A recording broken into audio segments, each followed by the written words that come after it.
What's up, everybody? Damon here, and in today's gaming news, the Helldivers movie has a director, the Helldivers game is shedding a lot of weight, and we've got Game Pass games for the rest of the year. This is your Daily Fix.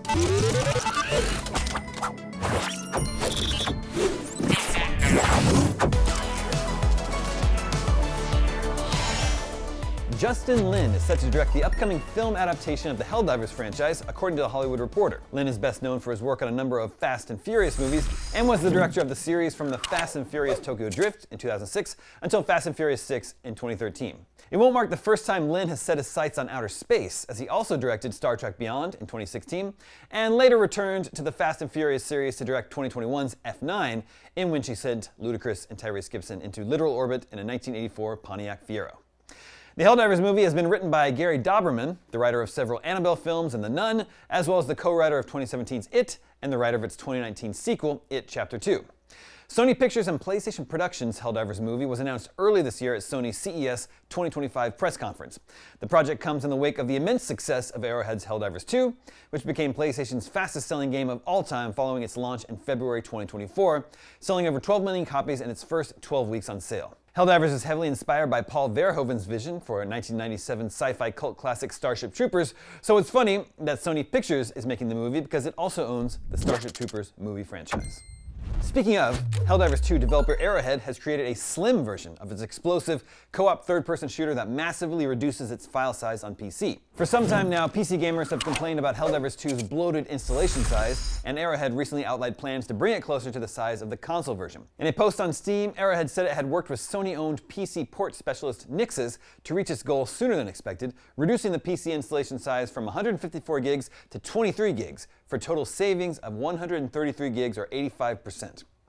Arrowhead has now rolled out this slim version of Helldivers 2 as part of a public technical beta, which PC players are free to opt into. Arrowhead explained, "Our testing shows that for the small percentage of players still using mechanical hard disk drives, mission loading times have only increased by a few seconds in the worst cases." Once the beta confirms no issues, Arrowhead will roll out the slim version of Helldivers 2 to all players and make it the default version for everyone. Assuming all goes smoothly, the legacy version will be discontinued sometime next year. And finally today, Microsoft has announced the Xbox Game Pass December lineup, which is headlined by NetherRealm's gory fighting game Mortal Kombat 1.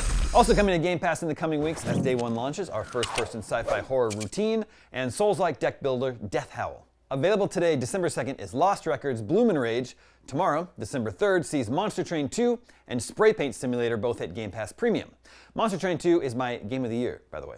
December 4th is a decent day for Game Pass, with 33 Immortals and Indiana Jones and the Great Circle both being added to Game Pass Premium. The aforementioned Routine launches Day 1. Moving on to December 9th, a game about digging a hole arrives on all tiers, as does Dome Keeper. Death Howl for handheld and PC is a Day 1 Ultimate and PC release, also on the 9th. Here's a big one. Mortal Kombat 1 arrives on all tiers on December 10th. A day later, something that couldn't be more different arrives, Bratz Rhythm and Style. December already got off to a big start on Game Pass with yesterday's launch of retro beat-em-up Marvel Cosmic Invasion as a Day 1 release. Meanwhile, on December 3rd, 3 more games hit Essential: Stellaris, World War Z Aftermath, and Medieval Dynasty. Microsoft's post on Xbox Wire suggests this is the entire lineup for December 2025, but it only takes us to December 11th. It reads, "We hope you have a chill rest of your December. May your batteries be always charged, your sessions always end in GGs, and you always have the perfect game queued up next." We'll be back to talk about what's coming soon in early 2026. Cheers. As always, a number of games leave Game Pass this month, including, funnily enough, Mortal Kombat 11. And that is your Daily Fix for Tuesday, December 2nd. Calling all Fallout fans, the Wand Company has created a 1-to-1 screen-accurate replica of the Pip-Boy 3000 MKV, built using the actual geometry from the Fallout TV series.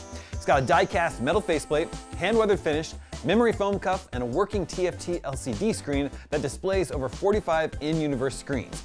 It's also a fully functional clock with an alarm mode, FM radio, and it comes with a premium display stand that turns it into the ultimate desk or nightstand centerpiece.